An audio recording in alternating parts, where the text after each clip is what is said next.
Who knows?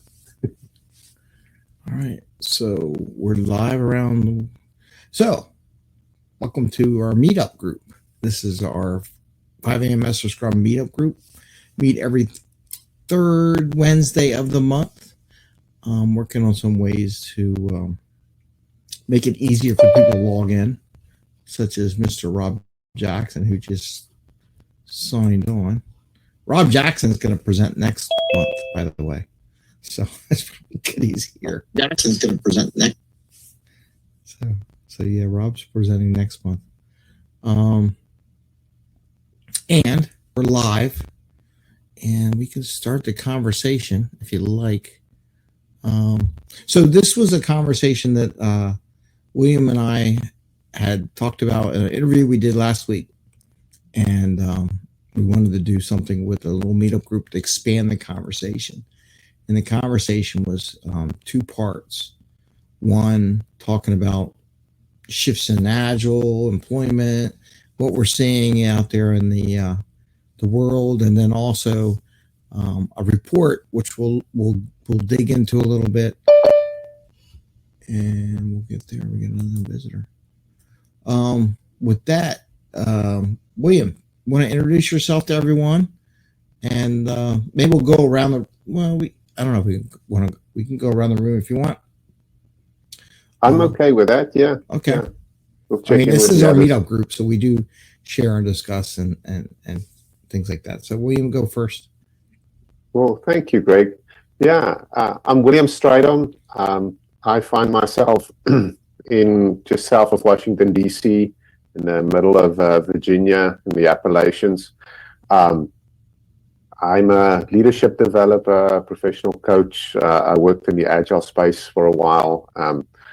These days, I'm trying to figure out if I'm still in that space or not. Maybe the space has changed, but I haven't. Yeah, and I stumbled across this report late last year, and Greg and myself were talking the other day. We said, yeah, this is pretty interesting. Let's have a chat about it and see what others think about it and what we can learn from each other. That's me in a nutshell. I'll let the others, and if once you introduce yourself and you've got more questions or curiosities about me, feel free to ask. Yeah. Rob, you want to go next? Rob Jackson, he's on mute though. Yeah, I'm Rob Jackson. I am a product manager with Quaranta Solutions. I've been working with Greg for, I guess, about 3 years now. So yeah, happy to be a part of the group. Cool. And you're presenting next month. And I'm presenting next month. I suckered him into it. All right, Jerry. Hey, good evening, guys. My name is Jerry Stone. Agile coach at a big financial service firm in a particular area, focused on the call center. Greg and I had crossed paths at that company several years ago. Had the pleasure of working with him and learning from him. So I'm always looking forward to what he's creating and doing out there in the Agile world. Hopefully to learn more tonight. Cool. And Scott Walker. Hi, good evening. Evening for me anyway. Scott Walker, I'm a Scrum Master with a company called Orvis. We're an outdoor retail fishing, fly fishing, sporting company. So I've been a spotty here and there with some of the meetups that have been going on. So I haven't attended in quite some time, but I was really interested about this title. I'll be attending the Global Scrum Gathering next week in New Orleans. And so really excited for that, but wanted to see what everybody had to say about the transformation of Agile in the current state and where it might be heading. So really interested about what you guys have to bring to the table. Thanks, Scott. You're gonna have to tell us one day how your trip went to New Orleans, right? I'm really excited. I've only been in this space as a Scrum Master in Agile for about 2 years. I've worked in higher education for about 15 years prior to that, and this is my first large conference. So I don't know what to expect. I've been to many different conferences, but this one should be a really good time. Cool. Well, William's an expert. He's going to present at Agile 2024 in Texas later in July, right? I think it's July. Yeah, that one is in July. Yeah. All right. Samuel, you want to introduce yourself? Hi, Samuel Anjo. I'm a Scrum Master. I follow Greg every morning at 5amMesterScrum. So when I saw this interesting topic, I said, hey, why not? It's good to try to, get ideas to see what's the future of Scrum and Agile, coming on. So I'm excited to be here. Good. Welcome. And then one nice thing about having a group, if people are putting out resumes and stuff like that and seeing what the market is and watching these, so we'll all have a different take on that a little bit too. Maru? I think it's Maru. Yeah, cheers, guys. Hey. Did I pronounce your first name right? Yeah, it's not my name. I wrote it that way. So there's basically, it's okay. There's no chance. It's Japanese, yeah. There's no chance it could be pronounced wrong. It's not even my name. It's just I grew up with people massacring my name in all possible ways that I understood. Human genius has no limits. Okay. And so I just decided to limit the human genius by putting Maru. So I came because I've been wondering the same thing, but not only since the tech job crisis, you could say, or since the Gen AI concerns started popping into the space, but for the past, let's say, 5-6 years, I've been thinking, what is this thing? I mean, I don't even know if I belong to the Agile community. I've done a lot of assessment on myself. I'm based in Morocco, by the way, in Rabat, and so I've been pretty much out of the bubble. I've fallen to this stuff 2007, but I've much more. I do freelance product strategy and architecture, but I'm also a data scientist, and I just don't know what Agile even is anymore or where it's going. So I have a double question. So I was extremely interested in listening to William or maybe discussing the topic. We'll put the onus on William. Myself. Yeah, I just in a summary, in a sentence, I'm really wondering what Agile even is. Give you an example of what I mean by that. Every time I hear the word agility, I get triggered and I just almost leave the room. I just do not understand what people mean by agility. I just don't get that. How did Agile become agility? That shows you how much on the edge I am already. Just give you an idea. Just beats my brain that people speak about agility. It just makes no sense. But anyway. Okay. Well, we'll see if we can help with that a little bit during this discussion and how it's evolving. Alex, welcome. Just introducing ourselves. Afternoon. Good evening to some of you. My name is Alexander Morrison. I'm the owner of Morrison Technologies. I'm in the IT consulting business, and I'm also a 30-year veteran still active in the military. So I take care of both Scrum teams and the commercial side and on the military side. Okay. Thank you for your service. Appreciate that. All right. William, you want to kick us off and talk about the first idea was like the Agile state. Maybe you can help with the definition of Agile and agility because you actually work with the Agility Institute. Yeah. I've got some answers. And once again, they're my answers. They're not to say it's the answers that's out there. I'm trying to think, when did I get into that? It was probably early 2000s. I kind of found the Agile Manifesto around 2004 because I was at a .com company running the R&D department and the IT infrastructure for the .com. And yeah, I needed ways of working. And so we started to do Agile ways we did Scrum and Kanban all the wrong ways. Nothing according to the Scrum guide or the Kanban books that were written and all of that. But we were doing it our way and figuring out what works in our context and environment. So the way I look at Agile versus Agility is Agile for me, just because where I'm coming from, it's like something you use in software development or in the IT space. And it's really a little bit sometimes framework centric. There are values and principles that underlie it. And then there's, when you do talk to other people about it, the thinking side is values and principles. The doing side of it sometimes will be frameworks or your adaptation of a framework. So that's kind of how I see Agile. It has been forced on a lot of people, so that's kind of, I wasn't surprised when, I think it was Maru that was saying, was sharing with us, where I want to leave the room when people talk about Agile. You're not alone, and I think other people feel that way as well. And then there's other people that love it and just gravitate to it. So it's all over. Agility for me is more, now we start talking enterprise or organizational level things. Like there's a shift in the marketplace. What do we do to stay relevant or stay competitive in our market space? Or is our market space changing and we need to adapt to it? That's where agility comes in. And that's kind of part of what got me when I found this report. I was at the time when it came out last year, I was still part of Scrum Alliance, and I also am part of the Business Agility Institute. I'm members, or I were members of those two organizations.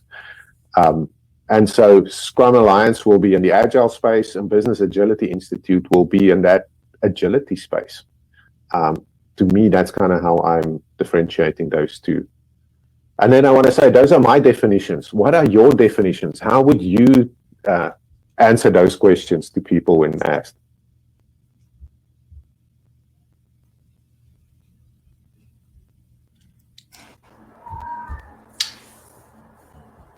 Just out of curiosity, who stated that they didn't know what agility was, or that they were repelled by that? I don't know who the member was, but what is the background to that visceral reaction? Just to have an idea. I think it was just hearing it. I think there was no, one of the questions that came out to me was, well, what is agility as far as the definition goes versus agile? Go ahead. Yeah, it's not at all a matter of definition. I mean, it's the opposite. I get triggered when I hear the word agility, not agile. It was misunderstood. It's exactly the opposite. And I just mentioned it on as a self-presented. I thought the topic of today was, where is agile going in general. I don't plan to hijack the discussion for this. Okay. And the reason is agility is one of the many benefits of agile. And agile, as I've defined it, I mean, we each have our own definition, of course. But once we delve into something so deep that we embody it, it takes a toll on you to do agile if you do it seriously, if you have principles. Agile is a philosophy, and a culture, and a community, and a way of thinking. So anything you put on top of that, you plug on top of it, underneath it, principles, methods, frameworks, whatever, you come with it. It happened throughout the course of humanity. I mean, just study military history. You can have something called military history. You can have schools of thought around that. So military strategy and schools of thought around the types of strategy, but each one of them have their own implementations, and they change from battle to battle, depending on the logistics and the terrain, on many of the things. The same thing goes with Agile. And so listen to agility and all this. I spent 10 years in strategy consulting and 20 years in total, and let's say 15 years in management consulting. Before that, I was in product management and software engineering for SAP, software AG, many different software organizations. So I see how businesses have pyramids are being built. And agility is one of the many benefits of Agile. I have a whole framework that I've never made big because I don't want to sell anything. It shows that resilience, for example, is another huge benefit. If you seek something and you use a language for it, then you can see it and then you can pursue it. The Japanese teach you that. If you study TPS and all the Japanese thinking around it, they explain to you why language is so important. And I feel like agility, in many ways, is just another synonym used to express adaptiveness, and it misleads people because when you don't use precise language and you're really self-conscious about the language you're using, you know what that means to you, and it comes from the flesh and bone practice and experience, then you don't know what you're doing. You're just talking about stuff, and it misleads people. Same thing with OKRs. Last example I'm going to give, just to give you an example, what I mean when people misuse language. People constantly talk about brand names and stuff like that, like OKRs. They don't even know what that means for them. And then they wonder why does not work for me, and they constantly complain about that. But it's just my position, and leave me in the minority, please. Don't understand like I'm trying to rain on you or trying to convince you of anything. I am in the 0.1%. But I think when you brought that up, it's something maybe we should look into the future too. Because agility is I was listening to John Maxwell. He's a big leadership guy. Wrote 50 books, I think, or 80. I don't know how many books he said. I think he said 80 or 90 books on leadership. And his latest books talked about, just pre-COVID, was business agility and being agile, the business agility and moving first off. So he came from a whole different realm, had nothing to do with IT agile, but his was all business leadership. So I think it's interesting how someone of his background used the agility term. So maybe that'll be something that would be a good debate. Agile versus agility. What does that mean? So I'll write that down as a good meetup discussion. Maybe we can get down into the depth of that. We can bring some more product into that. So we'll hit that. So on that note, the state of agile and from a job perspective or company corporate stuff. And William, you brought up some things of that. You want to share some things you saw? Yeah, it's the last decade or so, I've been kind of working as a professional coach in the agile space, and a lot of that was either transformations of getting teams to move towards high performance. And it was interesting, like a decade ago, you could go in and say, I'm going to come and help you become agile, and that would be a selling point and it would work. And then I started notice and this was probably when the pandemic started in 2020, it was still going, but in 21, 22, something started to shift. And that's something that to me, it was, they started to capture it in this report, the skills in the new world of work, where they were starting to notice organizations aren't looking for, you can just come in and help me become agile. There's a shift. They are asking for other things. They were like, we're more focused now on producing things, having output, having results, measurable results, things like that. So that's the world is moving in that direction is what I noticed. There was also coming out where especially Scrum Alliance was big in certifications. And so all of a sudden the classes, the class size has shifted. Of course, there was the big upheaval with the pandemic and moving online versus in person, and the price points for attending classes dropped. The bottom just fell out of that. And so those are the things I noticed in kind of what was happening. And that was my perspective of it as I was doing the work and being out there. I would say because I taught some classes and had to organize and find a hotel and find the location and get the food and do all that stuff. Yeah. So part of the impact of the prices, because you don't do that anymore. You don't have to rent the room and all that. I think the in-person ones are probably still about the same price.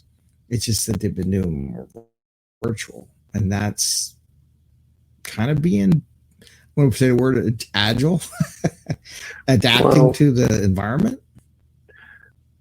So yes and no. Virtual is also not cheap. You've still got to buy your tools. You've now got to pay for your Zoom account. You've got to pay for your virtual whiteboard, whatever you're using. Your materials have got to be brought over. All those things cost. It's time and money to get all those things moved across.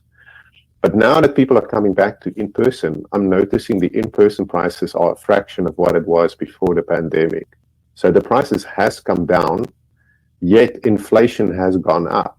So it has shifted in that space. Okay. Yeah. Anybody else? I was trying to register for class lately. Yeah, I guess getting on that shift, we'll get into the paper in a second, but just the mentality, and we talked about this the other day, was, and you said something to me. I've been doing this for a while. So the project management world had the same problem. People would complain, oh, we got all this process and we got this, but we're not delivering anything. We're not making any money. So the phrasing you use is the exact same word that the PMP world was going through as well. And then Agile came in, oh, we're going to deliver more product, right? My fear is a lot of those, I'm a PMP. A lot of things in there I appreciate. But that project management PMO world became the Agile PMO world, and they just transferred what they did there into the Agile hierarchy and brought process and things, but they didn't not necessarily say we're going to build product. I think they got back into the old crux, if you want, or crutches of that old PMO shop, which is, here's your process, follow the process, got to be that, and it doesn't matter if we produce product. Because I had the debate with people who were hired to fill in the blocks as when we were doing our certifications and stuff. And I'm like, well, I don't need to do all those stuff. They don't apply. And they're like, what? But they didn't understand what check marks they were filling in the box. Yeah. But some cases, I was the actual one who created the check mark in the first place. So I really know where I was there. And they're like, oh, we need that. I'm like, no, you don't. I'm the one who put it there. I know why you don't need it. And they just didn't understand. And I think a lot of that transferred into Agile, where people were becoming, we have to do Scrum. But why do you do Scrum? Why do you do in Scrum, that version of Agile framework? Why do you do a sprint review? Why do you do a retrospect? Why do you do a stand-up? Why do you do, they don't know. They just do it. And you get that zombie Scrum, sometimes they call it, sometimes. Yeah, the cult one, yeah. Yeah, I think that took a lot. And I'll even say one place I worked at, I had a senior systems engineer. He wanted to brag to me because we're teaching the Agile and we were doing SAFe at the time. And there's good things in SAFe and there's bad things. Depends how it's implemented. Yep. And he's like, oh, I don't need Agile and I don't need Scrum. I just do this. And I turned to him because I got tired of it one day. Sometimes you could flip my switch in my head. And I go, yeah, you're not doing waterfall either. And yeah, you haven't delivered anything. You're 6 months behind. And yeah, I got to take $10 million out of this other organization to pay for your overrun because you haven't delivered anything yet. So yeah, you're not doing Agile, but you ain't delivering any benefit either. So I was like, don't come to me and tell me I don't need Agile. Well, you need something because you're personally, back of my head, you're bankrupting this whole organization and burning $10 million and wanting to steal it because then they had to go take it from all these other existing operations in the company to pay for it. So I saw a lot of that. Oh, I don't need this or not that. And there's a little bit of that transformation. Like, in spite of Agile, I can do. I said, you weren't delivering nothing. So making the wrong argument to the wrong person. Hey, Alex, go for it. Yeah. Since all of you are far more experienced than I am in the commercial side, I think that I have a different view of how Agile and Scrum. I mean, I've seen this movie before. Mm-hmm. Total Quality Management, if anybody has ever heard that. That was from the 90s. TQL. I've been in the space for a while. The thing is that one benefit that I unless some of you have been in the military, one thing that I do have as a benefit is that I see in the commercial side, because I got to live in both worlds. The commercial side is, hey team, here's this thing, and let's coalesce or let's use the structure to it, because management says so most of the time, and we'll implement it. On the military side is like night and day opposite. And we're talking IT guys, so we're not changing the demographic. Same demographic, same, I don't know, spectrum, let's say, of special individuals. And on the military side it's a high trust environment, in which case we're already working as a team. This just is a cherry on top type of thing. We're not sweating whether, we skipped one daily. It's like, we skipped it, it's fine. The commander said blah, blah, blah, blah, and we just couldn't do it. But we're not having some type of angst about it. We are using Agile, in my belief, the true sense of grabbing what we need here, without butchering it in the sense of like, oh, we're just not going to do half of it. No, we're just adapting very quickly. But we know our mission first. Our mission is to do this product. So when I hear you say, Greg, about having more metrics, measuring things, and having a product to produce, the business person inside of me says that when I had up to 10 employees, no, we're producing something because I got to produce payroll. So the idea that you're not going to produce something means that I'm not going to produce payroll either.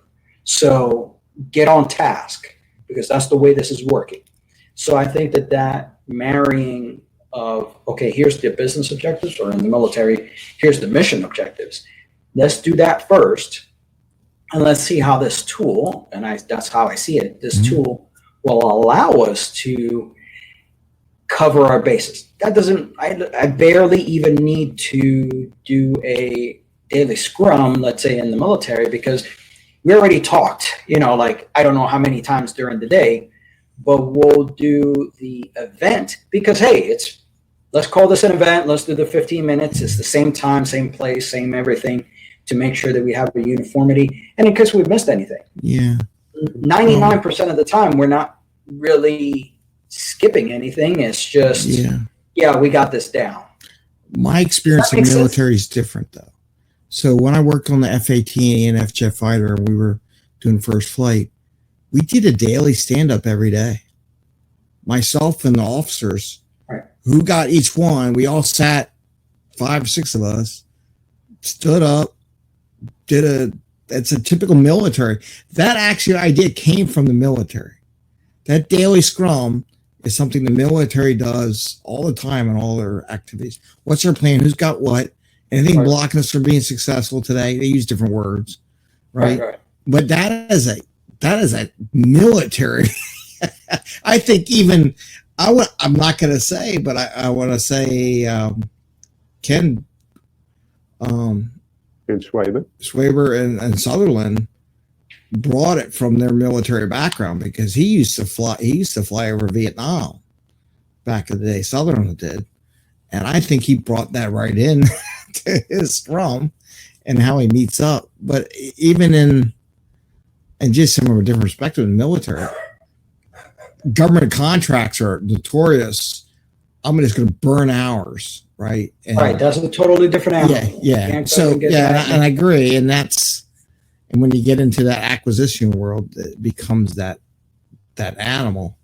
But even there's some things that don't apply to maybe a military operation, but they all do the daily stand-up.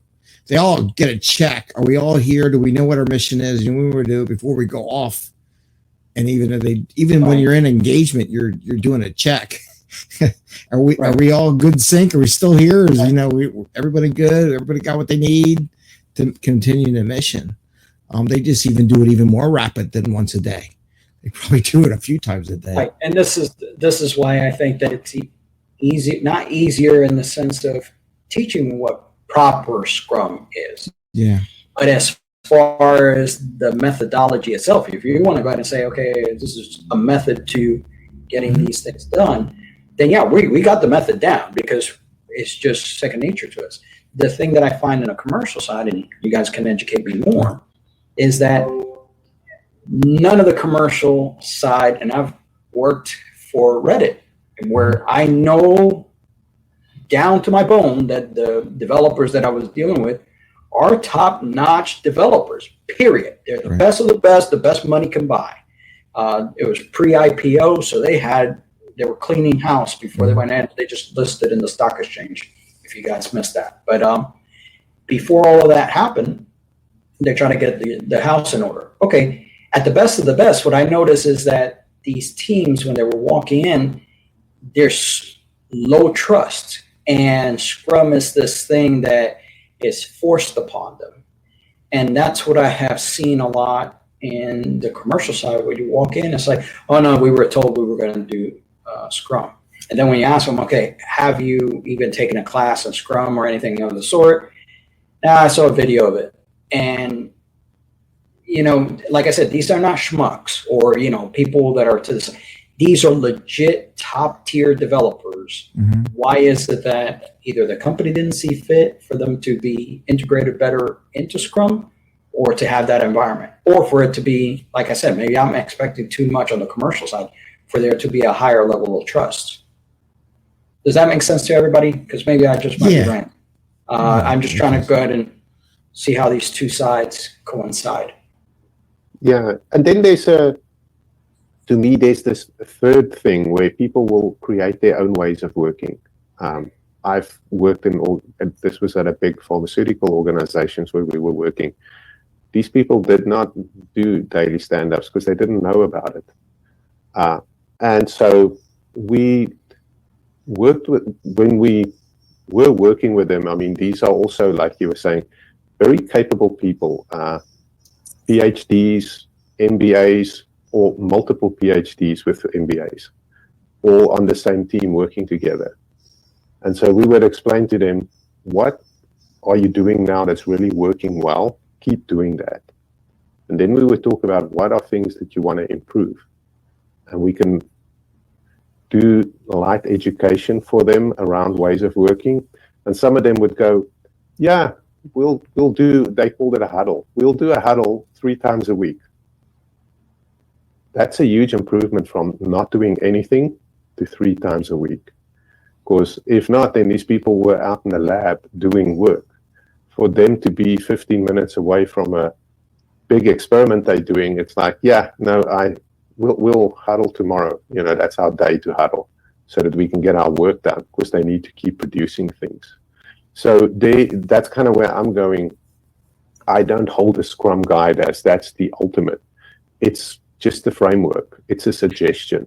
And that's how I take it. For me, is if the people start living into the spirit of it, is we will connect and talk about our work and how we as a team will move things forward. I've had other organizations where they did not do a daily stand-up at all, because it was built into their way of just going through their day. In the morning, the team would go and grab their coffee together. So while they do that, they would talk around, what did we do yesterday, things like that. They'll come back, what are we going to do today, things. Then they start doing their work. And they will go and have lunch together, and they'll talk about their work again. It's like Alex, you were saying that these people were probably doing that kind of coordination, because that's kind of what a daily Scrum is all about. It's just a really minute planning at the lowest level. These people were doing it 2 or 3 times a day. So why would I tell them you can only do it once a day if they're doing it 3 times? More frequently is better. So I have a lot of opinions on this. First of all, it is called the daily Scrum. I'm very nitpicky about using the right terminology, and the reason is because when you have especially newbies, they don't know what you're talking about. If they've gone through a CSM, they know the word daily Scrum. They don't know stand-up. They don't know huddle. So that's something I'm very nitpicky about. Second of all, the 3 questions, that's pre-2020. That is not correct anymore. It is not a status meeting. There is a huge misunderstanding as to what this meeting is about. And I feel very strongly that it must be done. It's usually best to do it in the morning. It's not about what you did yesterday, what you're going to do, and impediments. What it is about, if you look at the 2020, and this is the problem, I think, nobody actually reads that guide. They make statements without reading that guide. Okay, the guide says that what you're going to do is the developers get together and discuss where are we at with the work in progress towards the sprint goal and the increment. It is not a status meeting. Correct. So Correct. the best thing to do is to, in my opinion, in my experience, is to bring a burn down chart. And that burn down chart gives you a picture that's worth 1,000 words to be able to figure out, are we behind? Are we ahead? And if we're not, how are we going to mitigate that? Okay. I have seen teams that do not do a daily scrum, or they do this BS on like Discord. And I can tell you that, and I have a hell of a lot of experience, those teams that don't do a daily scrum or do something like that, for the most part, either fail or they're lower performing teams. That is a developer-owned meeting, and that's pre-2020, by the way. That is a developer-owned meeting. You do not need a Scrum Master at that meeting. They are not required. It's all about the developers planning mitigation if they are behind in that if they're behind where they need to be for the increment. So whether that's pair programming, whether there's impediments that have to be dealt with, whether it's swarming, whatever you have to do to get that increment back into being delivered on time. I see a lot of people, and it frustrates the hell out of me, that have no idea what they're talking about. And you can tell because what they talk about is so different than what's in the Scrum guide. And the only thing that I can attribute to that is to pure laziness, because we're talking about the guide is like 4 pages long. And by the way, I know they call it a guide. It's not voluntary. There is a specific clause in there that says if you are not doing Scrum in its entirety, then you are not doing Scrum. You are doing something else. And just to finish up, and I'll make this as brief as I can, before Scrum, anybody had ever heard of Scrum outside the term most people know, I was working in Waterfall and I was a developer, and I was tasked with an impossible task to get work done in Waterfall.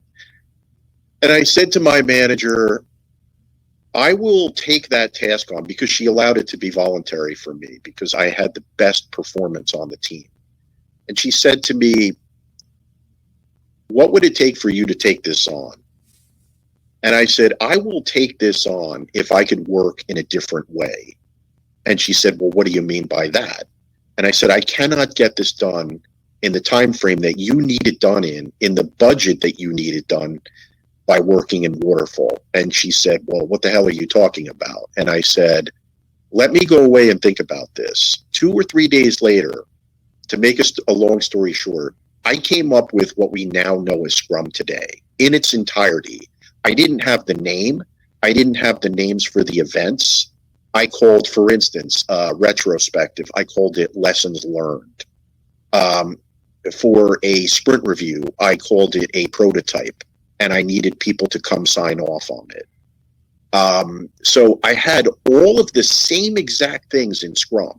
And how did I come up with that?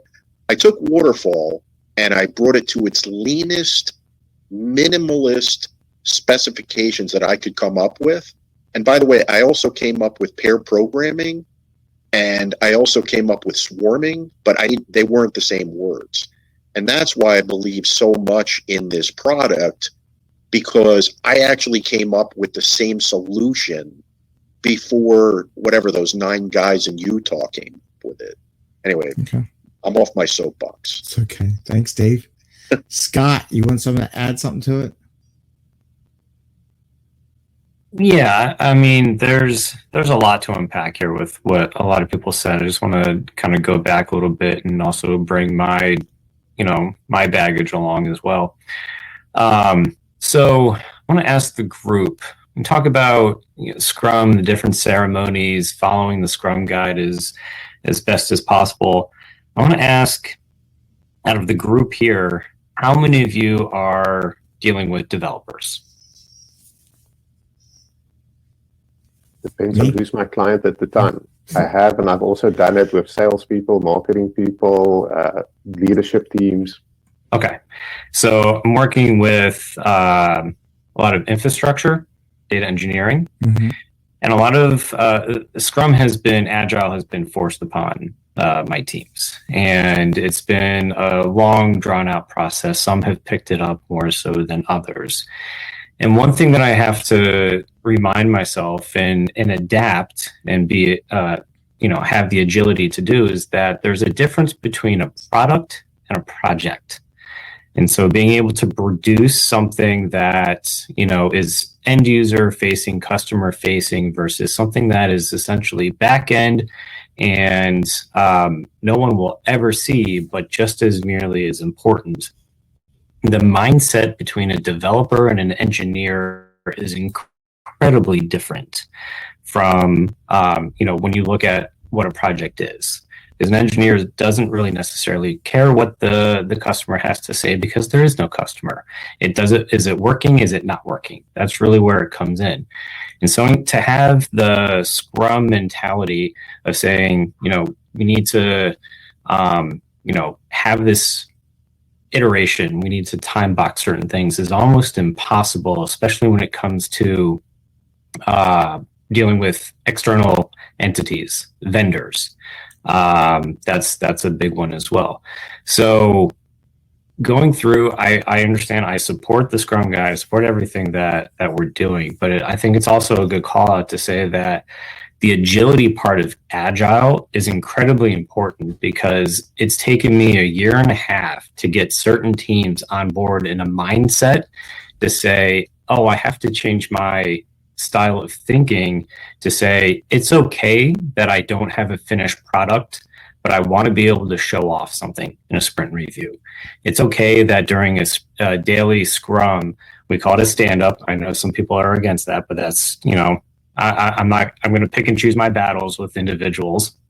And when you have that, you don't talk about the 3 questions because that was a long-standing thing for me.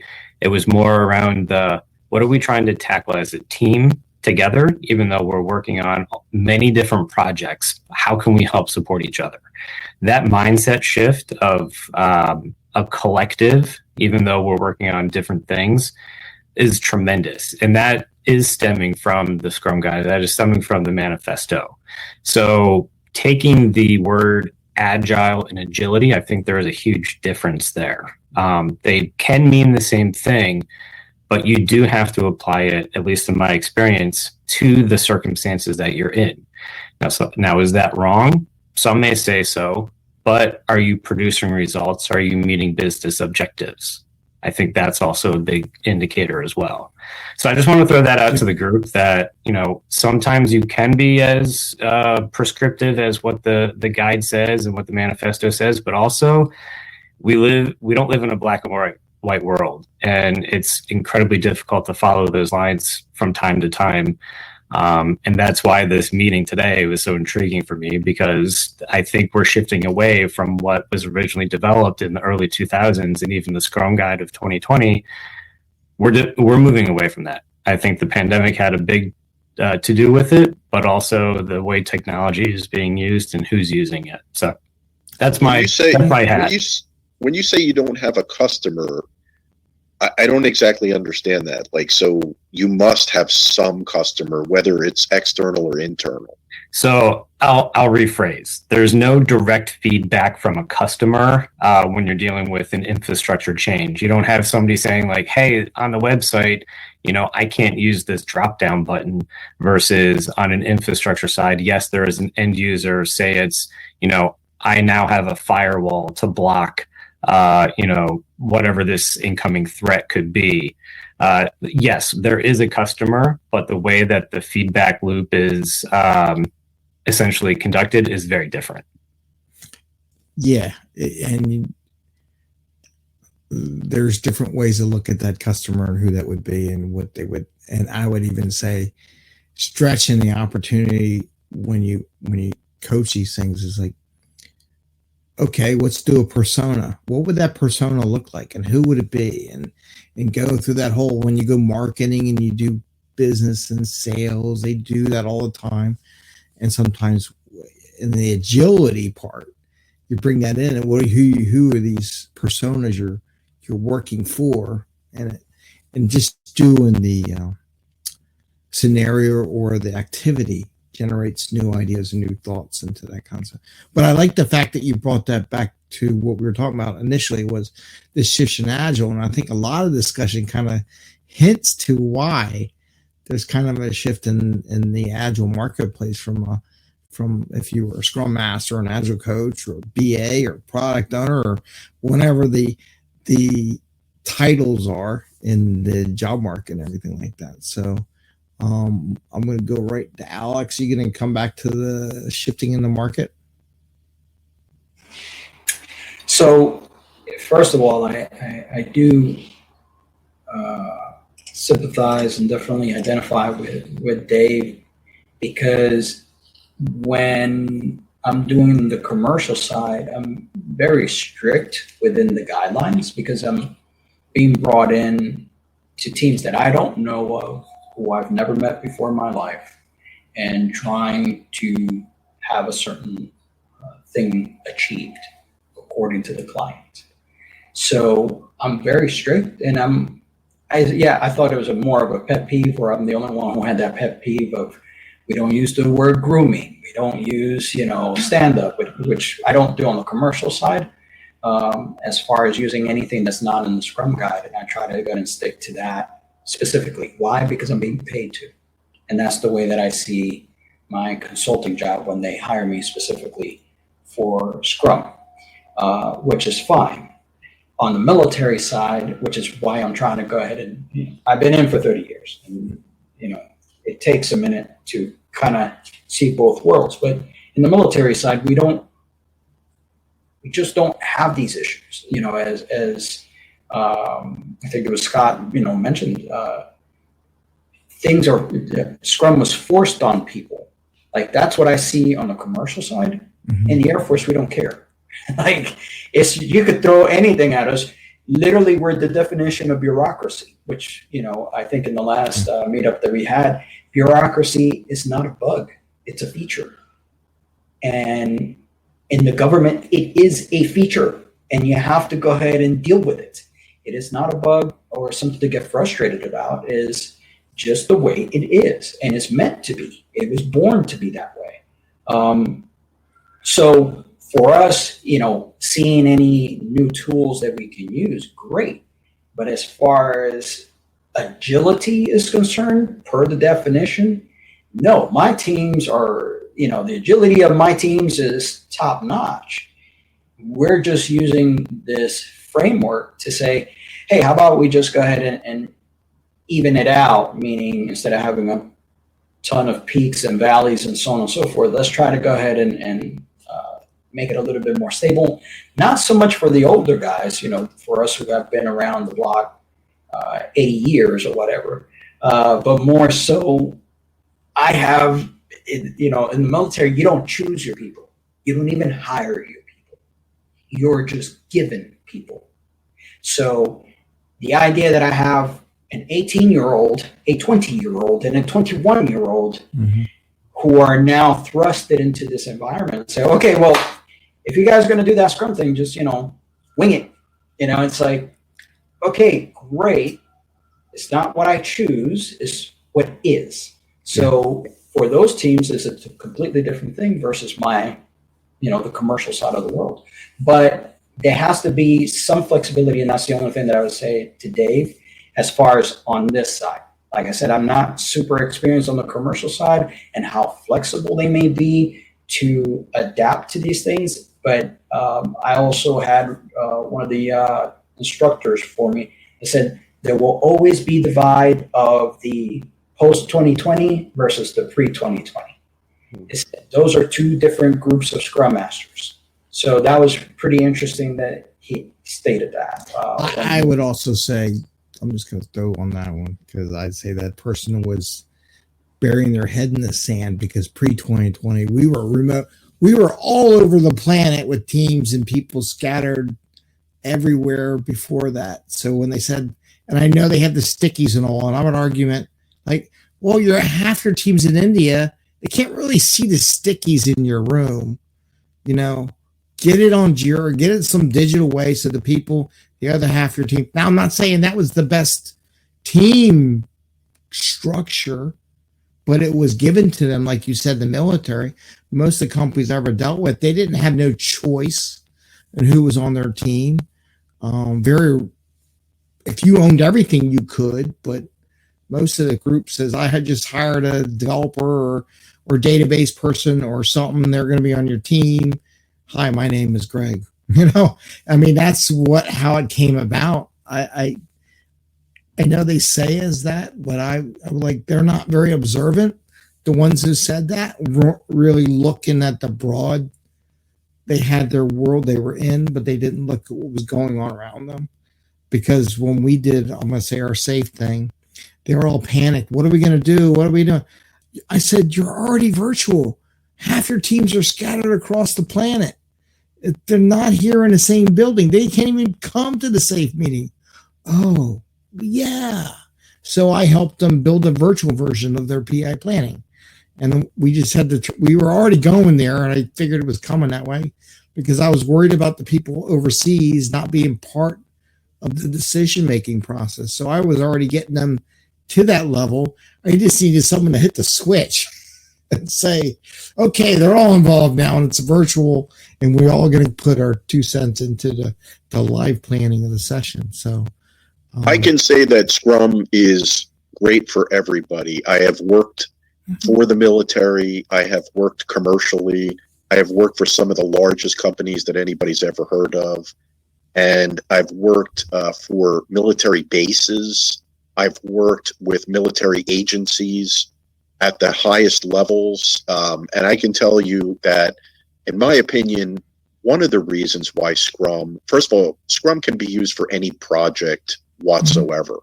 There's a reason why the authors made it, quote unquote, minimalistic. It's because it can be used for absolutely any project. I have actually worked, as Scott was talking about, I have adapted Scrum for testing, for DevOps, for infrastructure, for hardware. I actually had one job where I was brought in to adapt Scrum for hardware. There was some software vendors, but it was mainly hardware and infrastructure. So you can adapt it to anything. Now, one of the reasons why I like it so much, especially for the military, is because there are so many, whatever you want to call it, rules, guardrails, okay? You have all of these events, rituals, ceremonies where when you have no idea what you're doing, you have to do these things. And so what you find is over time, you get used to doing these things. And over time, if it's not explained to you or you don't do more research, you start to understand, now I get why we're doing this. And that's how you go from doing Agile to being Agile. Yeah. You're not going to understand those events when you first start going to them. But after a month or two, you start to realize, oh, now I get why we do it. And a lot of people, I would say most people, need rules and then they understand later. Even if you explain it to them, you can't really explain it to them. They have to see it. And then all of a sudden a light bulb goes off, and then they get it. And as far as scaling goes, I mean, you want to call it safe, you want to call it less. I mean, if you understand Scrum, then you can basically scale it. I mean, I was scaling it before those things existed. So once you truly understand Scrum, you could scale it yourself. As a matter of fact, I would say less is closer to scaling than safe. Safe has got a lot of details. I don't want to go into picking on a different framework, but in this discussion, how has what we talked about today had an impact on how being agile or agile in the corporate world, the business world, where some companies are laying off the Scrum Masters, they're abolishing a whole agile organization that was created for their place, or lopping off whole sections. Is anything we've had this discussion kind of lead to maybe why that was going that way? So I can tell you, I go, anybody can, you go on to, let's say the largest career site that's out there. We all know the name. And what I cannot believe is every single day, if you start going into the collaborative part of it, you will see people trashing Scrum. And what makes me laugh is these are the same people that are getting all these certifications and making tons of money, putting food on their table, feeding their families, paying their mortgages, and they're the first ones out there to be trashing it. And you know what I say? Like anything else, you're welcome to leave. Goodbye. And when you have people internally that are trashing these things, that don't believe in these things, and yet they're like out there doing it, what do you expect? And then the other 50% is you have people that have no business being in this space. If you looked at the pandemic, well, like we were just talking about, you have people that have no idea what Scrum is, or Kanban, or XP. They have absolutely no idea. They never were a developer. They never were a product owner. They never were a requirements engineer. They never were a BA. They never were a systems engineer. You have people with degrees that have nothing to do with technology whatsoever that decided, Agile coach, they make a lot of money. Why don't I do that? I'm a people person. That's why this is failing. You didn't see this pre-pandemic. You have nurses, you have teachers that are trying to get jobs in this space because they want to work remotely, who have no business being in this space. That's the reason why you're seeing what you're seeing. That's the reason for the failures. Okay, Alex, go ahead. If I could push that back on that, I agree with you, Dave. I think that you have a lot of important points, but having been in infrastructure for 30 years and all the projects that I have done, if I had $1 for every damn IT person that joins IT that has no business being in IT, I'd be rich and I wouldn't have to take a civil contract, because that's just how the industries work. There's some industries that spike in money and some people that are not qualified get into that. But I think that overall, if there's a change in what I see in the marketplace for Scrum or Agile, and I'm seeing it at the upper levels in the commercial space, is the same concerns that I have as a business person. If I'm paying payroll, I need to see some metrics, some results of what this team is creating where I can justify what's going on.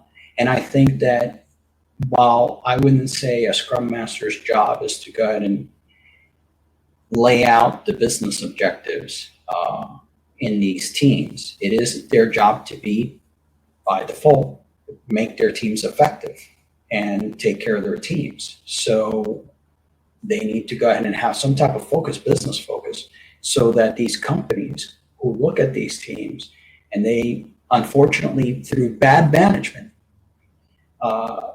push out Agile or they push out Scrum and say, okay, do it. And they don't even know why they're pushing it out other than a buzzword. And then it creates a hostile environment. Instead of this framework helping people, it does the opposite. So I think that that's where we are. And some of the business leaders now are just saying, hey, this isn't working for us. Get rid of it. Well, I agree with that. And I agree with everything that you just said. But what frustrates me is, so here's a good example. As a Scrum Master, and I'm both a Scrum Master and an Agile coach, so I'm supposed to facilitate my teams. Okay, now when I have a developer come to me and say, okay, I get all of this fluff, to me it's overhead, you're making me do more work. Why is this valuable to me? Okay, somebody who was never a developer can't really empathize and show them exactly why. Somebody who is trying to facilitate a product owner who's never wrote a requirement, doesn't even know what a requirement is, also cannot effectively answer that question for them. I've been in both roles and more than those roles. And so I probably bring in even more of that experience than I do Agile or Scrum. Right, and let's that's what really ticks me off is, yeah. Here's a good example. But let's go back to, because we're running out, we're Sure. at the hour and 8, and just one other quickly. You both said the word overhead. And William and I talked about it, and this is my opinion, is I think some of these big companies created an overhead monster, and the corporation saw an opportunity. What's the first thing to go is overhead, right? In your company, you need clean up, you need whatever, you cut all the overhead. And I personally, maybe you can all chime in with what's your observation. I think they created an overhead monster, and it looked like one easy fix for a corporate bean counter to say, you know what? Let's just cut them off and dump the whole Agile thing, because they created their own stovepipe or smokestack, whatever you want to call it, just like we all complain about. They created their own matrix. You know, in the PMP world, project management, there's always that matrix battle. Is it more project oriented? Is it more skill set? There was always that. And I personally think some of that impact was because they created overhead monsters. Anybody else? So Scrum Masters are definitely indirect, right? What I see us as is a multiplying effect. So if you take the Scrum Master out of that, think about it. Scrum Master deals with impediments. I could go on and on about all the things that a Scrum Master does for the second half of their day, okay? And none of that seems to be understood by managers. So when you take the Scrum Master away, right, the work that the Scrum Master doesn't go away. Correct. So who does that work? Correct. The developers have to do it. The product owner has to do it. Managers have to do it. They're not just babysitting, okay? And they're also helping them to be more efficient. So I dare say, if you take metrics, and I do, you're going to see those metrics for the entire Scrum team get worse, because you're going to have developers that get lazy, and they're going to be, because they look at Scrum Masters as a manager, even though we know that's not what it is. But they're going to be like, maybe I don't have to work so hard now because I don't have somebody bringing me into a daily Scrum every week. You know what I'm saying? Like, so the efficiency of the entire Scrum team is going to drop. Now, how is that measured? If the Scrum Master is gone, one of the things that they do is they take metrics. So now, since you lost the Scrum Master, nobody's taking the metrics. So it's sort of like cost of opportunity. You don't know what you lost. Right. I totally agree. William, you look like you had something you wanted to add. Yeah, Dave, I agree what you talking with and sharing as your point of view. It seems to be working well for you, so keep doing it. I wanted to ask, have people looked at the report that we put the link on for the meetup? You want to jump over to report real quick? Yeah. I can share it. I'm going to share a report. So this is, if you haven't looked at it yet, I'm going to share my screen. Skills World. World of Work. Scrum Alliance and Business Agility Institute shared this one. There's a link up there. I'm not going to share the whole thing, but I figured I'd just kind of show some of the things they had in there. William, you want to add? Has anybody seen this report besides us? Yeah, I looked at it. I scanned it a couple of days ago. I scanned it, but I'm very familiar with the AI stuff, so I just went through it. First time seeing it. William, do you want to add anything or highlight I haven't something? seen this. Okay. Yeah. So part of what the illumination that's coming out of this is they were looking at it. What's a demand? What is the corporations asking for these days? So they had some findings here, and part of what's starting to a big shift that's happened here. A couple of things. One is people are starting to look more for skills and not roles. In other words, what Scrum Masters, product owners, and other people, Agile coaches do, are now they're not looking at those in roles anymore. So you're not going to fill a role in an organization with it, but they're looking for people to have those skills. I don't know if this will work out or not, but this is kind of what this survey has illuminated in this report, is organizations are going, we're looking for skills. What skills are they looking for? That's on page 8. You'll notice there, if you can scroll to that page for a quick. Good. Yeah, sorry for being a backseat driver. That's Yes, okay. thank you.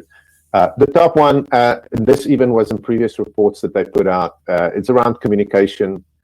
Technical skills came in second. It's always there. And then things that are more regarded, and you'll notice they've got gears and people. People are ones that are soft skill orientated, and the gears are more like hard skill things, like tools and software, technical skills, things like that. So just something to note there. What are these skills that organizations are looking at? Then the next thing is, this is on page, not 16, page 8, sorry, where they are now, what organizations are looking for, where in previous iterations, everybody was always talking about having T-shaped skills. You have one skill that you're really good in, and then you can do other work as well. So you can kind of be a generalist, but you specialized in one area. Now, organizations are looking for people to have two generalizations. A generalization still, but two specifications, like becoming pie-shaped. So that's kind of where Dave was talking earlier about you're a developer and you can also facilitate a meeting, or you're a developer and you can also tell your stakeholders what are you working on and what it's going to be. So all of a sudden, you're not going to have possibly a Scrum Master or an Agile coach anymore. So somebody on the team might have those skills, or there's going to be a manager that will come in and help coach the team. So you'll have managerial skills and you'll have coaching skills, things like that. So people are starting to look at the world this way. Now, if you look at the report on some of the next ones, organizations are also finding it hard to find these people. So just something to notice. It's something the world is moving towards. They may be there for certain people. They may not be there for other people. It's because basically, if you look at the world and the way that it's been, is everybody is a specialist. So you have a lot of people who, Scrum Masters, Agile coaches, they are specialists. And I don't see the point in asking them to code. I mean, if you said to me, I used to code. If you said to me, okay, now you have to code, well, you're going to lose something there, because you could just hire a coder, right? So I have to spend about a third to a half of my day, quote unquote, babysitting. And then the other half of my day, I have other things to do. I have to go into Jira. I have to meet with other teams. I have to meet with management. Okay. What's going to happen to all of that? I'm not working 16 hours for you. So what that means is that gets dropped. So there's no work for free.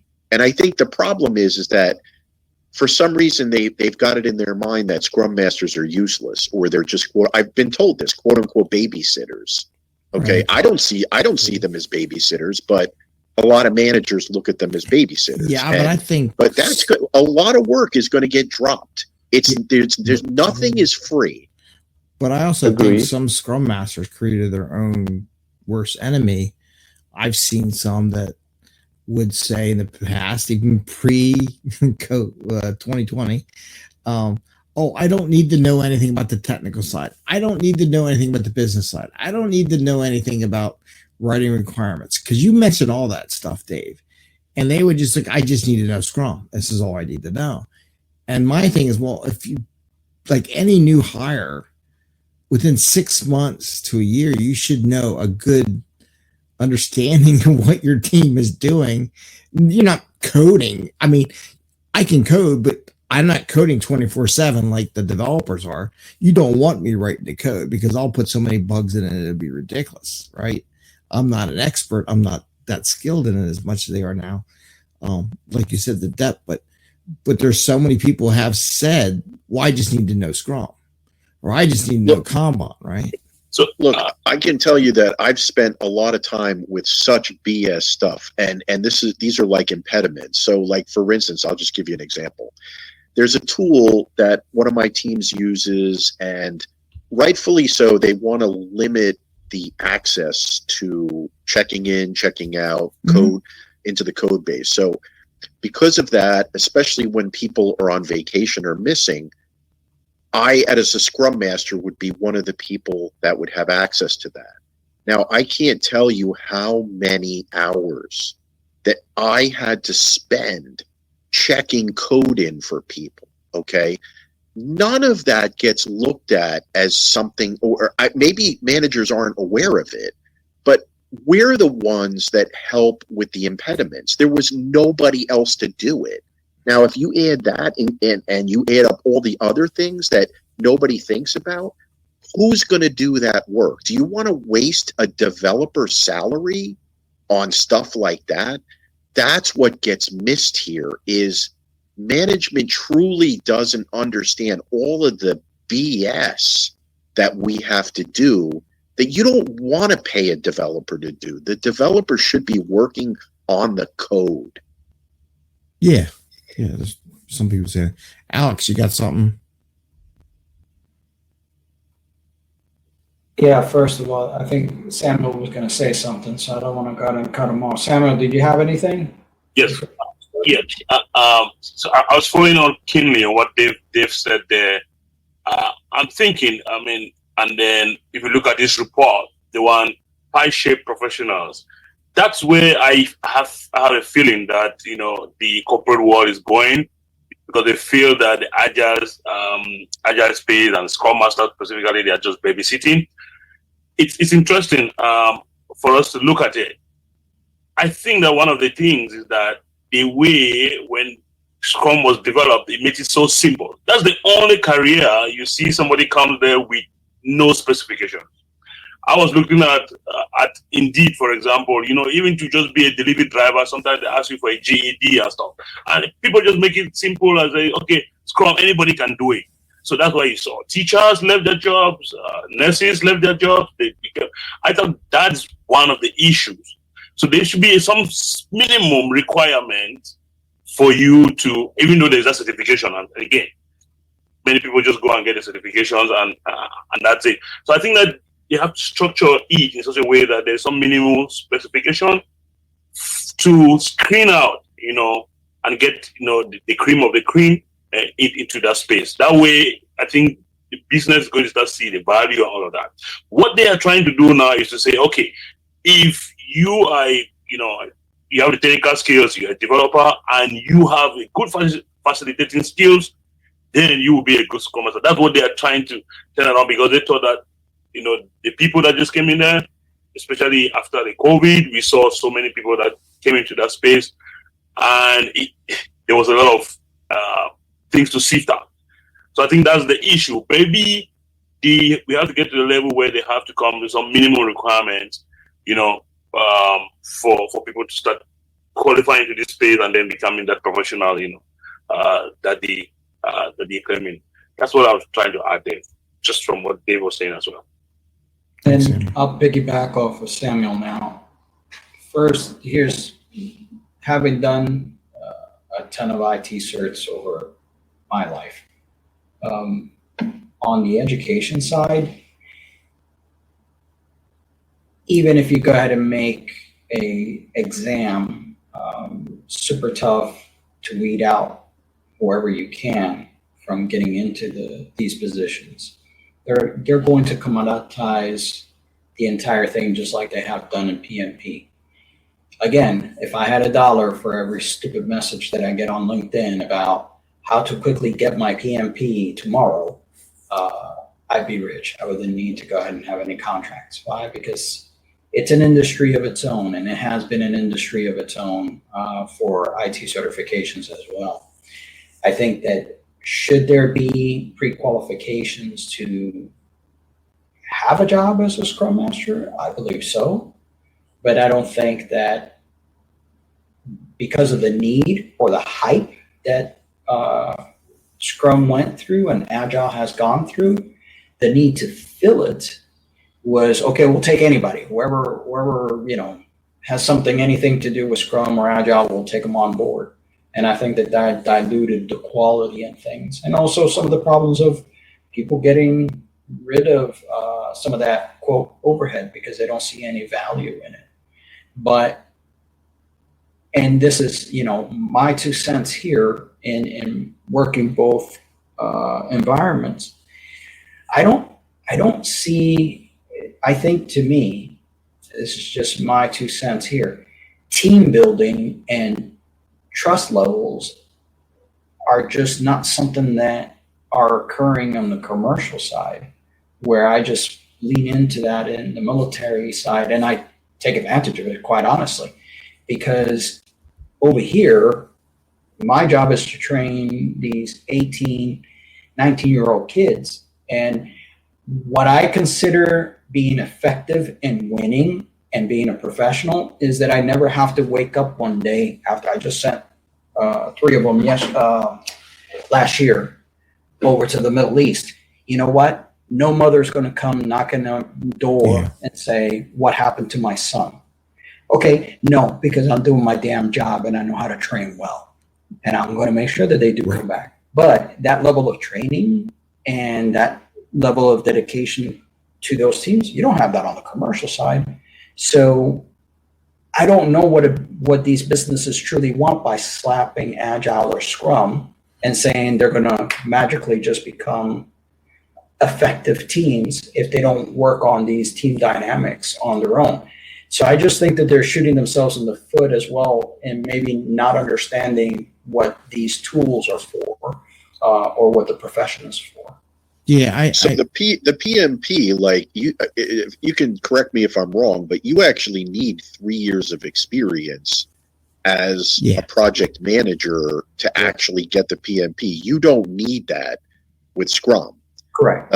That's the first thing. Now I can explain the difference between. Well, we don't have to explain the difference between that, but no, the difference between commercial and the military, and the difference between that is, I know of experiences with commercial where I've seen managers being the Scrum Master of the reports. Okay, so there's going to be no trust there. I've seen where Scrum Masters have to report directly to the developers' managers as to how they're doing. So there's going to be no trust there. So this is the type of thing with commercial. So a lot of the hierarchical practices actually cause their own demise. And when you bring this to them and you tell them this, they don't care. Yeah, I give an example, just my own quick coaching, because you mentioned the teamwork thing and where we're going in the state of Agile. I try to coach my teams to becoming more trusting. And the reason why is I've seen it is where people get stuck and they're too afraid to ask a question because they don't want to look bad. But when you have that teamwork and trust, you can ask hey, I'm hitting this. Does anybody know how to fix it? Right?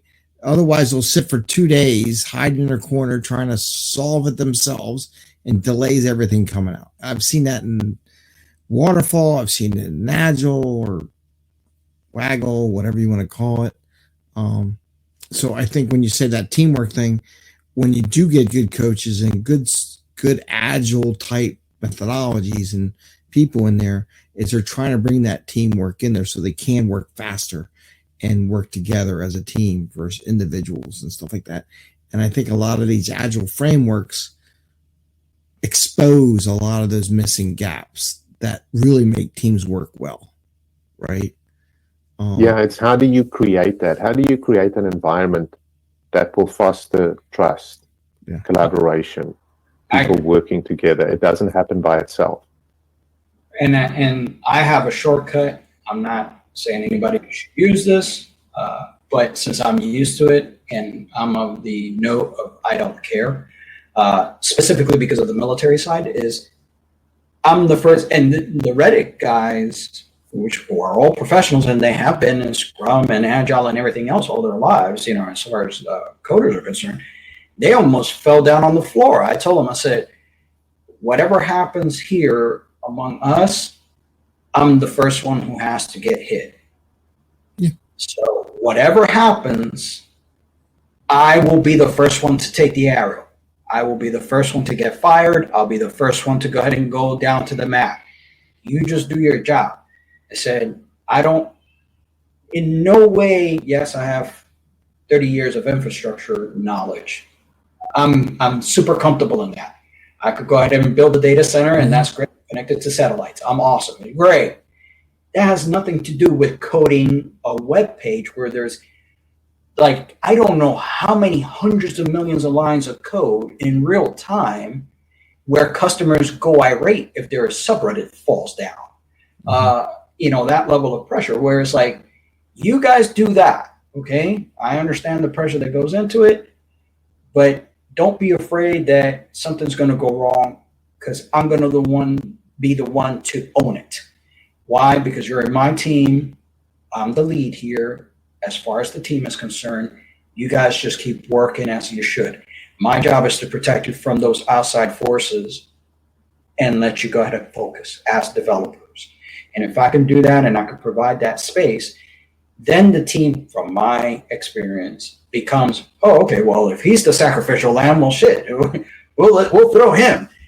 But what it creates is an atmosphere of like, okay, well, what if we try X, Y, and Z? And then they're off to the races.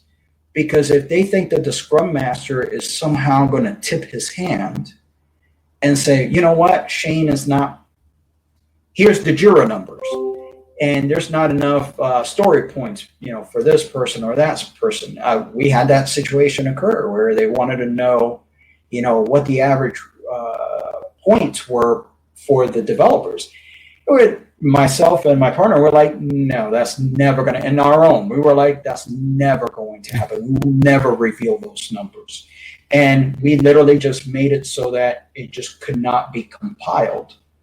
Yes, that was against business practice, however you want to see it. But the idea of punishing developers because they're not doing some imaginary points, that was like out there la la land stuff. And we can see how that incites panic and lack of trust in these types of teams. How are they supposed to produce anything or how to trust each other if my man next to me, who I've only met twice in a cafeteria, could go ahead and say, oh, he ain't producing as many points as, this other person?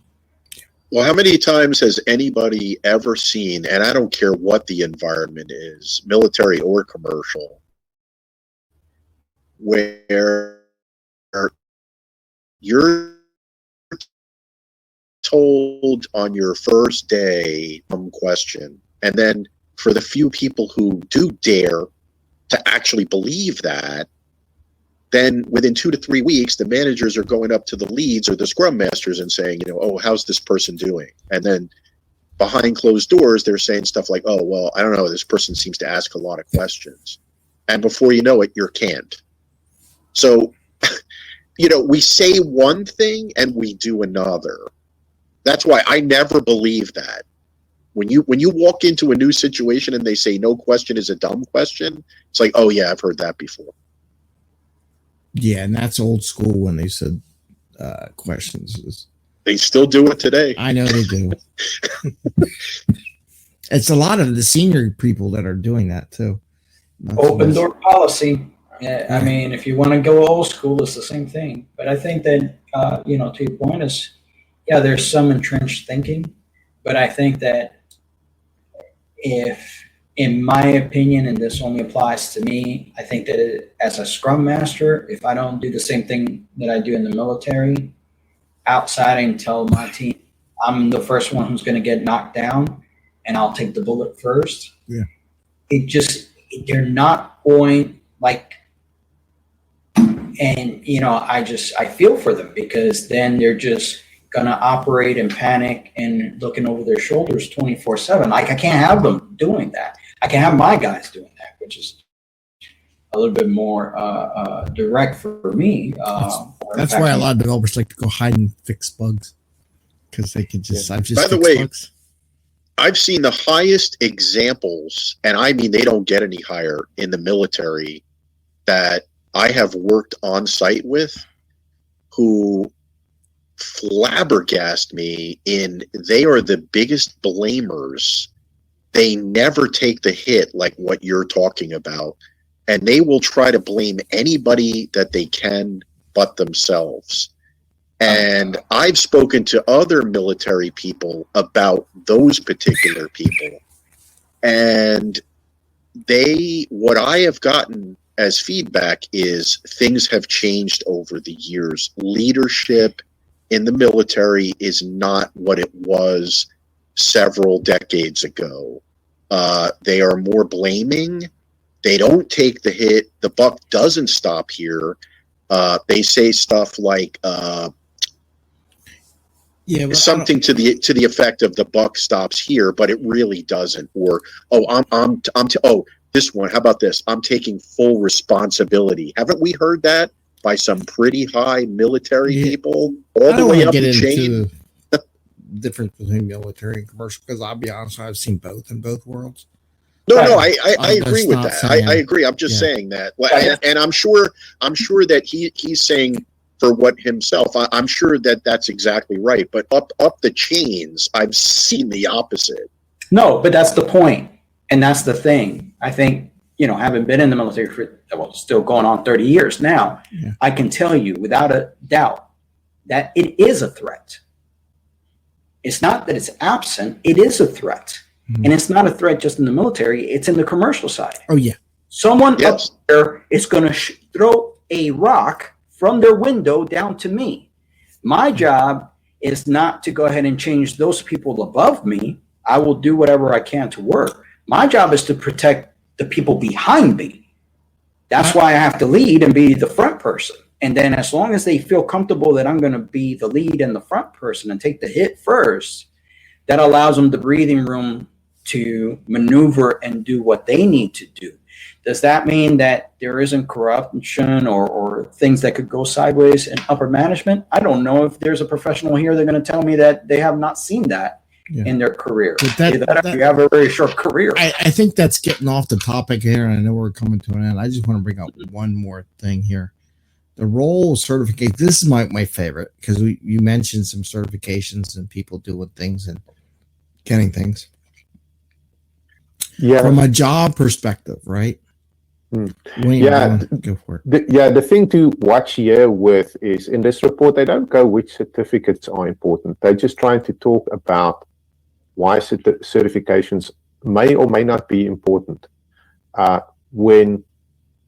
Remember, this is around the demand of organizations. Like, if you're looking for your next role or your next job or whatever you're going to do, these people are going to look then for that. They want to see 2 specializations. So what can you do to have both of those? And then when you have certifications, they're now starting to put in their hiring process. What I appreciate about this page is they're talking about the perspective from the individual person and also the hiring manager. And it says there, only 23% of hiring managers stated that the certifications were not important. In other words, 77% of managers say certifications are important. They are the gatekeepers. So if you have experience that goes with your certification, even better. If you only have experience, you need to get to the point, how will you get past this hurdle with hiring managers? So just something to keep in mind there. And that might even go to what Dave was saying earlier about the terminology and how to use that. If you practice at one company, and I've seen them where it's our own thing, well, how does that translate into another company if you're going to put a job? And the idea is that these certifications, like a third party, at least they understand the terminology, understand some of the principles behind whatever they're trying to do as an organization. But my other experience on this is when I was a Scrum Master, I had a couple of Agile coaches, and I was getting my certs and getting more knowledge. I really took classes, not just took a test, so I could learn from these people who were doing it. My Agile coaches said, I don't need a cert, don't want a cert. I look at them in column one as those people that are contributors, like developers or Scrum Masters or whatever. And they said, I don't need a cert. However, the people that were hiring said they do. So they are giving themselves a negative or slowing or an anchor for them to get promoted and hired in these jobs, because like, I know what I'm doing, I'm experienced, but nobody else knows what you know until you do that interview. And I just brought this up as a point. Yeah, you can be against whatever certification, but it doesn't hurt to get it. It doesn't hurt to get to learn another thing coming along. And there was a big push for, I interpret it as, yeah, I see those people that said, oh, it's not important. But like you said, 78% said it is important from a hiring perspective. When the people doing it, I don't need a cert. I don't need a cert on how to do AWS. I don't need a cert on how to do Scrum, or I don't need a cert on XP or Kanban or whatever they want to say, or even requirements like I'm going to be lecturing the IIBA, which is all about requirements and developing that. I think that the certification track, in the IT, the way that I teach the kids is, I don't need you to take the cert because I expect you to do something with that cert. The cert, when you certify, for me, as your career progression, means that you know the basics. That's it. You know the core fundamentals of whatever that certificate represents. And with that, the rest of it depends on experience, mentoring, and just being able to be out there as far as your skill set and using those skill sets. But outside of that, yeah, certification, whether we like it or not, is a sign that you're competent to a certain degree. Are there Ken Schwabers in the world that are just walking around and just because they have their name, they're going to need to prove anything? Not really. I'm that's different. Get a job anywhere. I'm not counting those people. Yeah. I'm talking the average person that's out there in the market, right? No, but it speaks to also that level. Yeah. Even for yourself, Greg, okay, if you're authoring books and, doing speaking engagements, at a certain level, people automatically can say, okay, he has a level of credential when he speaks about XYZ topic. An HR expert anywhere in America or anywhere in the world doesn't know the difference between Agile and Scrum any day of the week, let alone PM. Waterfall and Agile, oh, it's the same thing. It's just all project management. Okay, that's cute. But if they're told as HR professionals, look for these certs, I can see how they get to the 70-something% to go ahead and need to hire somebody because they've been told, look for this. Same thing for CCNA in IT. All my guys, they're on the CCNA track. I need them on the CCNA track because they're all network professionals. Yeah. And I tell them, you only got 3 years and you got to renew it. So make the best of it. But the idea is that you went through it. And that signals to all the other IT people who do hire or look to hire, that you know the core basics of network infrastructure. You got to know that, and you need to go ahead and prove that. Not sit on a call if you even get an interview. Yeah. Not Well, even the certifications definitely help you with the interview. Now, I could go one question deep, and if all you have is those certifications, I'm going to make you look like an idiot. Yeah, that's not going to happen. But one thing I would say to sum all of this up is my belief is we're going to wind up in the long term going backwards unless they start hiring back at a minimum Scrum Masters, because what's going to happen is that most people who cannot code or don't have experience writing requirements, that's going to force them to go into project management. So what that's going to do is now you're going to have crummier project managers, because there's going to be a lot of Scrum Masters that can fake their way through those interviews. And so you're going to have that, and it's going to dilute the salaries. And the biggest problem that I have with it is most project managers or program managers are by definition waterfall. So we're going to be moving even further away from Agile back to the Stone Age again. That's where I see all of this going unless Scrum Masters start to get hired again. I just threw a curveball. I know we're getting down to the end. We've been going an hour and 40 minutes. This is a long conversation. You know, I can go on for 8 more hours. I know. Yeah, we've all got our opinions, and we'll see how it plays out. I mean, the future will know. I don't know if it will happen or not. I just came across this report, and I found it was interesting how corporations are looking at it. So yeah, we both came at the same time, and we're like, "What's this?" and how's it going? Well, you're not going to have Scrum Masters coding, because let's say you have 10 years into your career and you've been doing Scrum Master, or 15 years.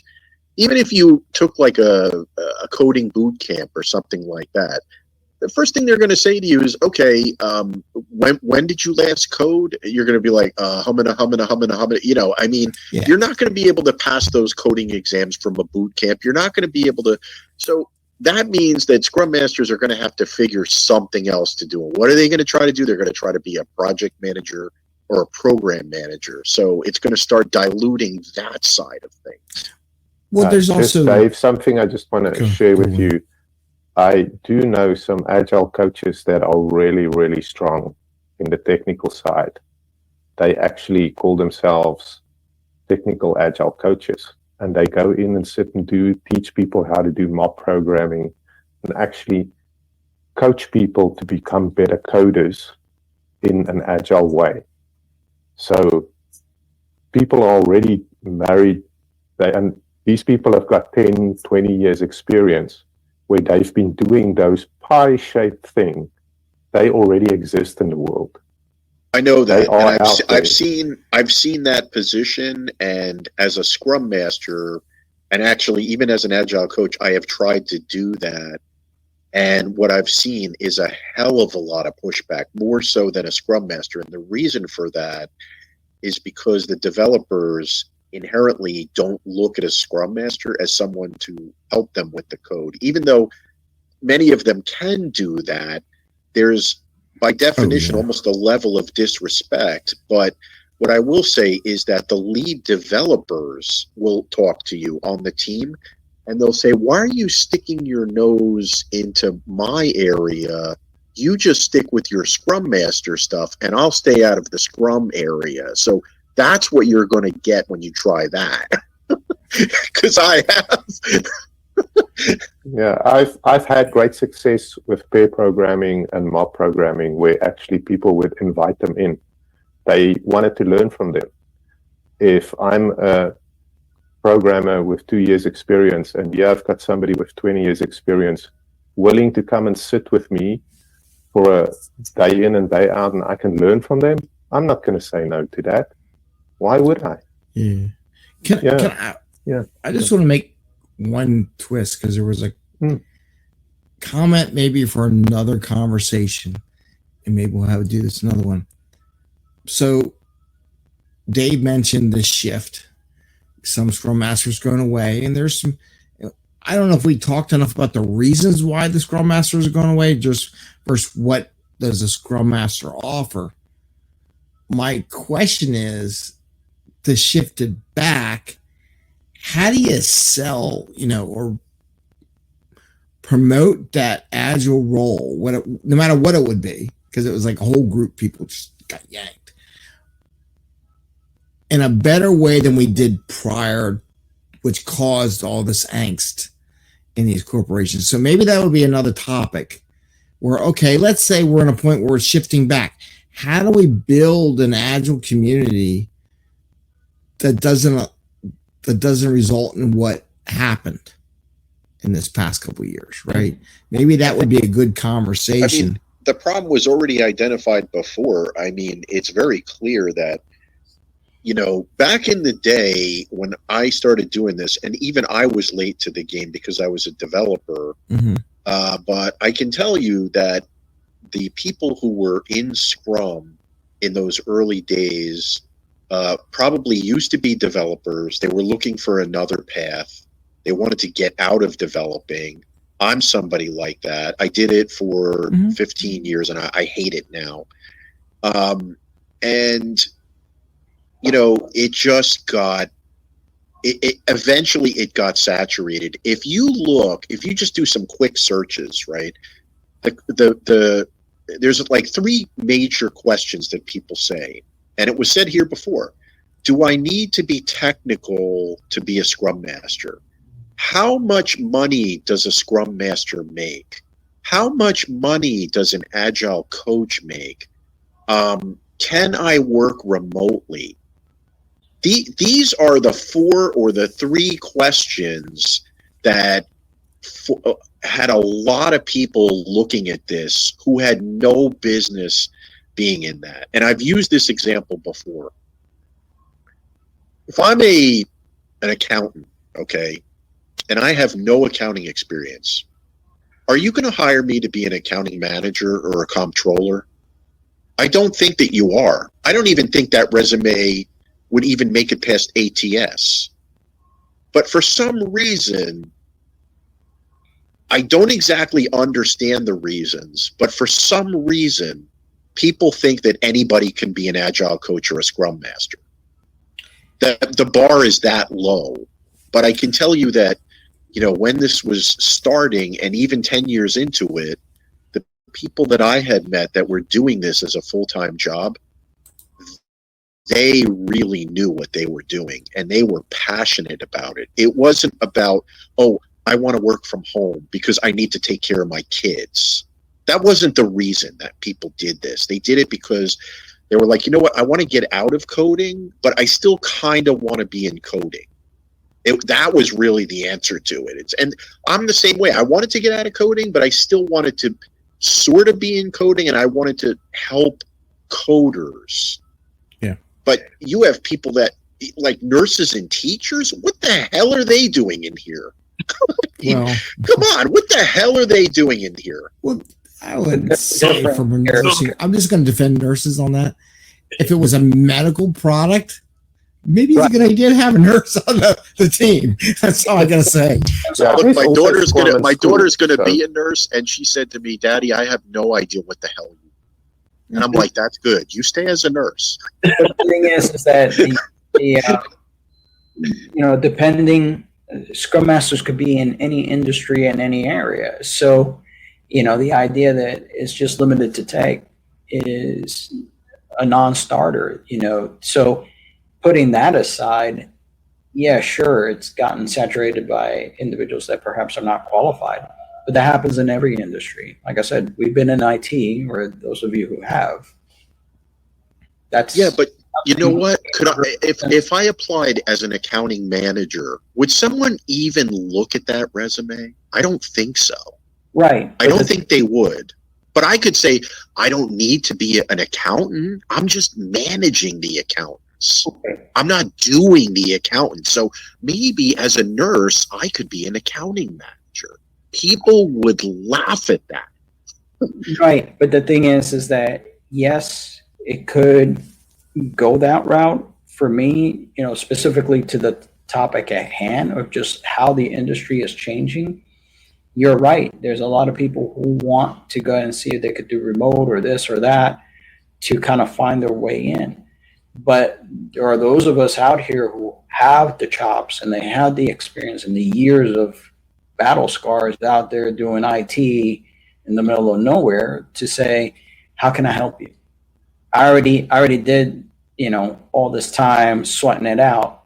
And if I can guide a team and help them out, because like God knows my teams are now 18, 19-year-olds, where, you could give them some guidance, then I think that works out. But let me ask you this question. What would you do with a resume if I applied to be an accounting manager and I put accounting coach on my resume? What would you do with that resume? I agree with you. I'm not debating you. And the thing is that, yes, there's always going to be those people.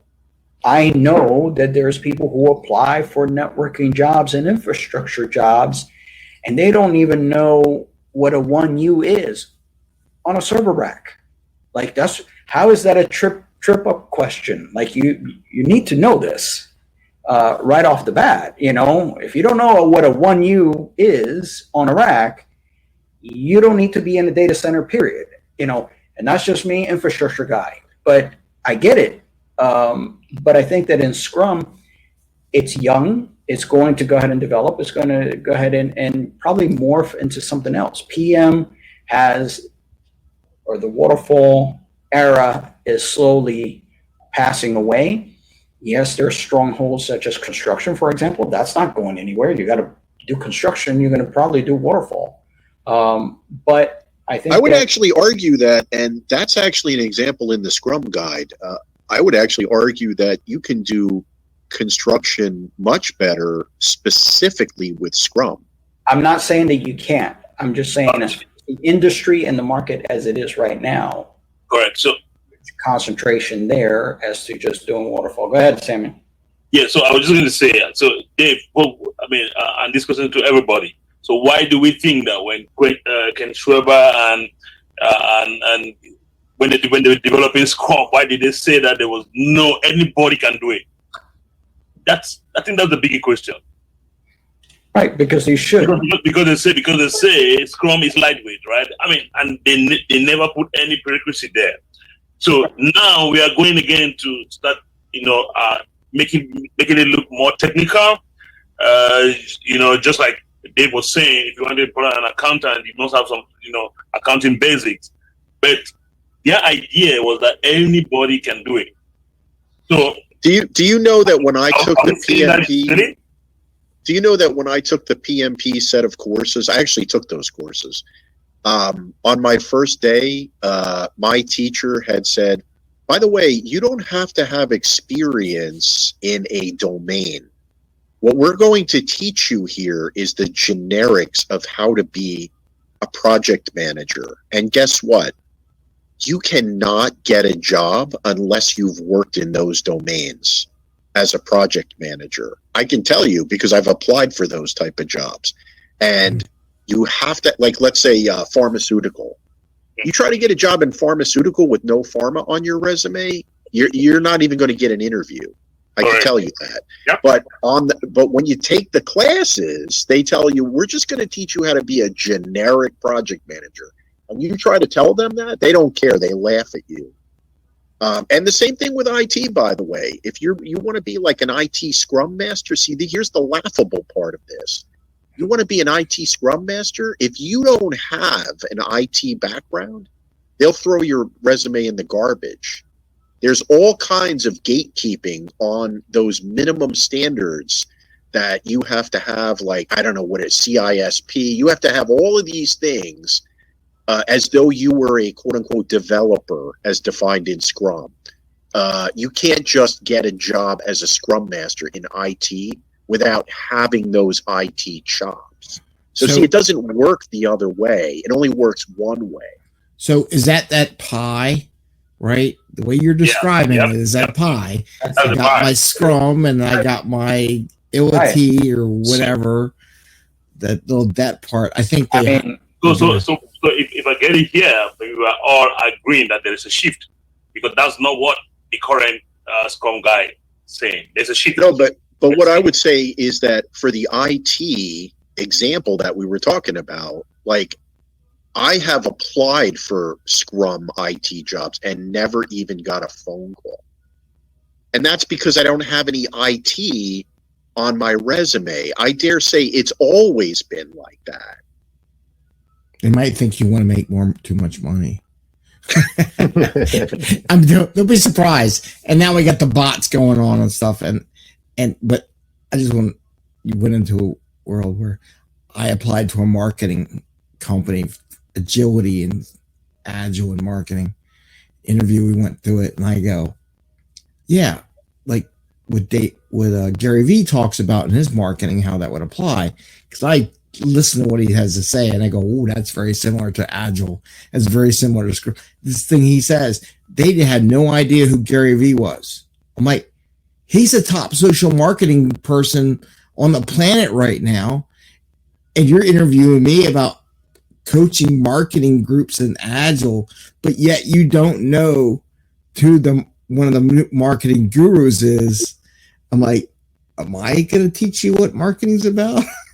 Oh, they don't care. They don't care. They don't care. But it was just interesting how they said that, and I'm like, I went on an interview, and they asked me if I knew how to write requirements, and I said I do. And I went into Gherkin and shall statements. I know the whole thing. I've done it all. Mm-hmm. And she said to me, well, I'm the product owner, but, there's a lot of requirements and I need somebody to help me out. And I said, okay, so let me understand this. So you're expecting me as a Scrum Master to come in there and actually write requirements, or to facilitate helping you to write better requirements, right? Those are two different questions. Mm-hmm. And she said, no, I need somebody to help me out. I turned the job down immediately. Yeah. I don't know anything about that domain. That's not what my job is. My job is to train you, to coach you, to be able to write better requirements. But my job is not to understand the domain. That's your job, right? I'm not asking you to teach anybody Scrum. I'm not asking you to write training slides on Scrum or Kanban or XP or any of that. So why am I supposed to do your freaking job? But that's what they wanted. Yeah, there's a lot it's of like people a joke. I hear it every It's day. such a joke. I hear it on every day. But I know we had a good conversation. Message me if there's any themes out of this conversation, because I think we could have gone in so many different ways that you might want to have a future conversation about, and then we'll all. Yeah, this definitely covered a lot. I think that, there's so many. It's all about the question when it comes to team building. Here's a question for the next one. Mm-hmm. What is an agile coach? We could write that down, but I think that this one, whereas agility versus agile, I think just how the market, and the question about the market is, there's so many inputs that are part of the market, and we will never wrap our arms around it. It could be education, as we went ahead and covered. It could be incompetence, which we covered. It could be leadership or lack thereof. There's so many things that go into how the market treats a particular profession as it develops. I just think that this profession is young, specifically for a Scrum Master and Agile, not young in the sense of practice. It's been out there for a long time. But as far as the zeitgeist and the meta out there in the universe, I think that's been misused, misrepresented sometimes. And these are just growing pains. I don't see that as a big thing. If I told you that, webmastering was a guy who just grabbed Firefox back in the days or and just got and started coding HTML, and you call yourself a webmaster, even though there was no certification, no nothing. Okay, this is the 90s. That was just the way it worked. Much more sophisticated. And get into front end and UX and all these other things. It takes time to marinate. So I stay very hopeful that this will keep developing as we go forward. And yes, as Dave has pointed out, there's a lot of pitfalls and a lot of shortcomings. But I'm pretty hopeful that there's not going to be a lack or a shortage of individuals like ourselves that try to make the best out of teams and try to get people to coordinate and go together in one direction. Yep. How about here's another question for next time. Is a life coach an agile coach? God, I hope not. Because I don't want to go there. So people ask me life questions. I'm like, yeah, no, I'm not talking. I can tell you this. I have sat in Scrum Master and not life coach, agile coach one-on-ones. And I have had people walk into those meetings who needed a life coach. Yeah. I can tell you that. Well, you don't even have to do that. You can just, as one of my friends who's a manager, it feels like I'm a therapist half the time. So I'm doing more therapy than actually direction or helping coaching to. That's what it is. It's psychological and getting a team of individuals that you've been hired to help. Get unique individuals together, right? And like I said, in the IT space specifically, we deal with different spectrums, and I have dealt with those people who are super antisocial, and some are super social, some are somewhere in the between, and you have to go ahead and make the best out of the situations at hand. I actually saw a kid one day. I was walking by. He was on my team, developer, young guy, probably right out of school. Walked by, and he took his head and he was beating his head against his desk. And he was just constantly smashing his head against the desk. And I was like, dude, what's up with that? And he goes, oh, well, I don't know how to do this problem. I'm so frustrated. I've been working on this for 3 days. No joke. Like, I actually saw that. Well, and that's why I said I used to go, I still do, go find people who disappear for 3 days. Before they get to 3 days, I go find them what's going on. Don't bang your head into the desk. We'll work together. Yeah. Anyway, with that. Oh, yeah, he was smashing it. Yeah, that might be another issue. That might be a spectrum issue also, which we do have that in the work environment. You have to understand. I had a guest that talked about that in a previous See that? interview. Life coach is a life coach and agile coach. Well, it's working as a team, working with other people. Everyone's a little different. So with that, I want to end this one. I want to thank you all. It was a good discussion.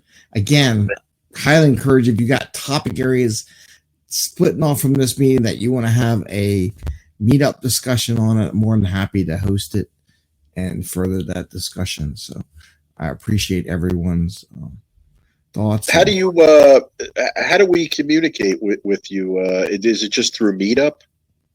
You can do Meetup. You can hit me on LinkedIn.